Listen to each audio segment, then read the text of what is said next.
Hi friends, I am Ankit and today I will show you how to get 3D view in Google Maps. Friends, if you want to view Google Maps in 3D view, basically it will help you to better understand flyovers, buildings and turns while driving. So first you need to open Google Maps. Now here I will search for Connaught Place. I am in Delhi, so I will search for Connaught Place. Now here if I zoom in, you will see buildings flatter in a normal view. So if I turn 3D mode, then you will see the difference. So to turn on 3D mode, I will press on this button and here I will press on 3D.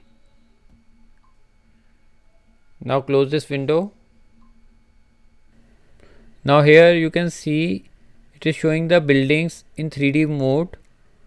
Like I am moving the screen and it is showing the buildings in 3D mode. So friends, this will help you to better understand the flyovers and turns while driving.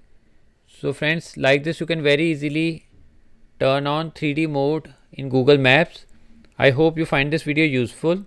If you like the video, then press on like button and don't forget to subscribe our channel and press on bell icon to receive email notifications free of cost.